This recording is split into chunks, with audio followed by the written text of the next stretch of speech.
Hello बच्चों, 21 जनवरी evening shift में thermochemistry का ये जो सवाल पूछा गया है बहुत ही आसान सवाल है। बहुत अच्छे से आप इसको समझ सकते हैं। आइए इसका डिस्कशन करते हैं कि कंसीडर द फॉलोइंग डेटा। ठीक है, डेल्टा एच फॉर्मेशन मिथेन का दिया गया है -x किलोजूल पर मोल। तो सबसे पहले आपको डेल्टा एच फॉर्मेशन का डेफिनेशन पता होना चाहिए। डेल्टा एच फॉर्मेशन ये बोलता है कि मीथेन जो आप बना रहे हो वो 1 मोल बनाना और उसके जो एलिमेंट रहेंगे वो प्योरेस्ट फॉर्म होने वाले चाहिए। तो आप बताओ, क्या 1 मोल CH4 गैस बनाने के लिए मुझे उसके एलिमेंट कार्बन को बुलाना पड़ेगा जो ग्रेफाइट फॉर्म में रहेगा, सॉलिड फॉर्म में, प्लस 2H2 गैस। डेफिनेशन ये बोलती है कि 1 मोल बनना चाहिए और जितनी भी बैलेंसिंग करनी है वो इस साइड पे करो, इसलिए यहां पर 2 लगा दिया। तो क्या ये रिएक्शन का डेटा आपको क्वेश्चंस में दिया गया है? बिल्कुल, डेल्टा एच फॉर्मेशन की वैल्यू दी गई है -x। समझ में आया? उसके बाद बोला है enthalpy of sublimation of graphite जो है वो Y है। अब मेरे भाई, जो ये कार्बन था, ये कार्बन क्या बोला हमने? ग्रेफाइट ही बोला था, क्योंकि वो उसकी प्योरेस्ट फॉर्म होती है, स्टेबल फॉर्म होती है। तो इसका जब सब्लिमेशन करेंगे तो सब्लिमेशन का मीनिंग क्या होता है कि सॉलिड से गैस आ जाइए without liquid state, that process is known as sublimation. और इस केस में जो आपने हीट यूज किया है वो Y किलोजूल पर मोल है। तो कार्बन सॉलिड से कार्बन गैस में आना, डेल्टा एच सब्लिमेशन का Y यूज होना, ये क्वेश्चन ने बोला है।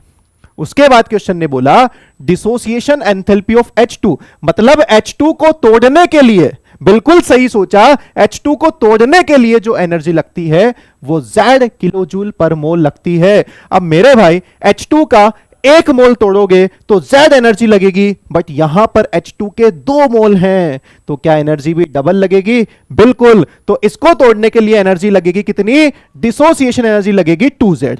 बोलो, समझ में आ गया? जब आप इसको तोड़ दोगे तो ये 2H2 बन चुका होगा 4H। तो कार्बन गैस 4H गैस आपके हाथ में आ चुके हैं। अब क्वेश्चन ने पूछा कि bond enthalpy of CH bond बता दीजिए। तो इसका मतलब CH बॉन्ड तो यहां पर है, इसकी बॉन्ड एंथैल्पी आपको बतानी है। तो कॉन्सेप्ट ये बोलता है कि अगर मैं C गैस में 4H डाल दूं, मतलब ये दोनों चीजें आपके पास है, तो यहां से CH4 बनेगा और इन दोनों के कॉम्बिनेशन से जब CH4 बनेगा तो एक हीट रिलीज होगी, एक हीट रिलीज होगी, इसलिए साइन कौन सा आएगा? नेगेटिव। साइन कौन सा आएगा? नेगेटिव। और कितने CH बॉन्ड बनेंगे? 4। तो आप इसको बोल सकते हो जो टोटल हीट रिलीज होगी वो किसके इक्वल होगी? -4 times of bond energy of CH bond. Because CH4 का स्ट्रक्चर कैसा होता है? इस तरीके का, जिसमें CH के 4 बॉन्ड होते हैं, तो -4 times bond energy of CH bond. अब हेस लॉ आपका क्या बोलता है कि ऐसे जाते हैं तो -x एनर्जी यूज होती है और इन सबका जो समेशन होगा वो भी -x के इक्वल होगा। तो अब आपको प्यारा सा हेस लॉ यहां पे अप्लाई कर देना है।